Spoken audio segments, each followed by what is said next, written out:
केंद्र सरकार की जन विरोधी नीतियों के खिलाफ संयुक्त किसान मोर्चा द्वारा जिला मुख्यालय पहुंच राष्ट्रपति के नाम जिलाधिकारी को ज्ञापन सौंपा गया। ज्ञापन के माध्यम से विभिन्न मजदूर और महिला संगठनों ने भी अपना समर्थन व्यक्त किया और केंद्र सरकार की नीतियों को जनहित विरोधी बताया। आज ट्रेड यूनियनों की जो राष्ट्रव्यापी 2 दिवसीय जो हड़ताल है उसके समर्थन में आज ये धरना हो रहा है। इसमें विभिन्न किसान संगठन और मजदूर संगठनों के साथीगण यहाँ पर उसमें भाग ले रहे हैं।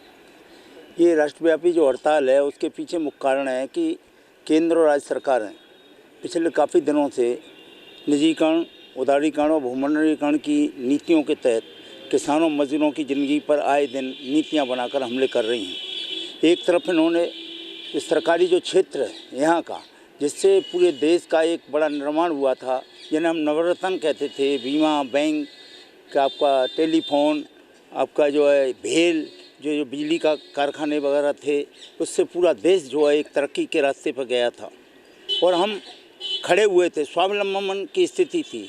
आज ये सरकार नीतियों पर चलते हुए बड़े बड़े सेठ साहूकारों के मुनाफे के लिए और विशेषकर अमेरिका का दबाव, साम्राज्यवाद का दबाव है, उसके दबाव में काम कर रही है। उसे यहाँ के मजदूरों की, यहाँ के किसानों की और देश की चिंता नहीं है। आज वो चाहती है कि ज़्यादा से ज़्यादा मुनाफा उनका कैसे बढ़े। इसी की तहत उन्होंने सारे, अब आप क्या चाहते हैं? हम ये चाहते हैं कि ये निजीकरण की जो मुहिम है उस पर रोक लगे, क्योंकि जब कोई चीज़ मुनाफा दे रही है, जहाँ कर्मचारियों का भी हित है, देश की जनता को सस्ते में सेवा उपलब्ध है, उस चीज़ को आप क्यों तुलने उतारू हो उस पर।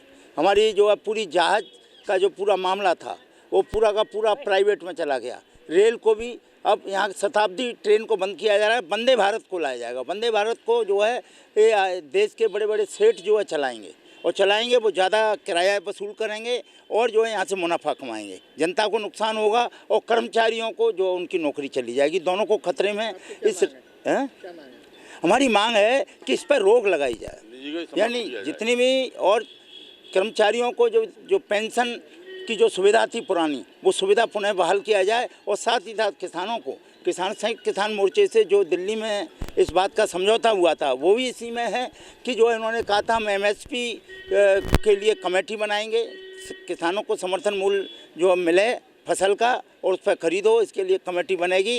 किसानों पर जो तमाम झूठे मुकदमे लगाए गए थे उन मुकदमों को वापस लिया जाएगा, जो किसान शहीद हो गए थे उनको मुआवजा दिया जाएगा। इस तरह की मांगें थीं। उन मांगों के संबंध में इन्होंने वायदा किया था, अभी तक उन पर कोई कार्रवाई नहीं हुई है। इस 2 दिवसीय हड़ताल के माध्यम से हम किसानों और मजदूरों के संगठन इस राष्ट्रव्यापी हड़ताल के माध्यम से कहते हैं कि केंद्र सरकार होश में आ जाइए। नहीं आओगे तो जिस तरह से 13 महीने तक दिल्ली में हमने आंदोलन चला करके तुम्हें झुकाया था, हम फिर से जो है किसान और मजदूर इकट्ठा होकर के फिर से पुनः जो है हम वही स्थिति पैदा होगी। NS श्रीवास्तव, मैं बिजली कर्मचारी संघ बैठक का प्रदेश उपाध्यक्ष हूँ। यहाँ जो धरना जी सरकार की जो नीतियाँ चल रही हैं, चाहे निजीकरण करना, जो सरकारी प्रतिष्ठानों को बेचना, आपने रेलवे तक को बेच दिया, एयर इंडिया बेच दिया, डिफेंस को बेच रहे हैं और इंडिया बेच रहे हैं, तो ये सरकारी कंपनियाँ हैं जिसको दे दोगे आप, जिससे कि हमारी डिफेंस जैसी जो स्टॉर्नेशन उनको आप बेचोगे तो हमारी जो शक्ति है वो माध्यम होनी पड़ेगी कि विरोधियों के माध्यम में। तो इस प्रकार की जो नीति है विरोध करना, पेंशन की नीति है, पेंशन आप समाप्त कर रहे हो। हम ये चाहते हैं ये निजीकरण की व्यवस्था इसको बंद की जाए। अगर आप नहीं करेंगे तो आगामी 2 दिन की ये आंदोलन हुआ है, आगे आंदोलन लगातार होगा, जिसके लिए सरकार को मानना पड़ेगा।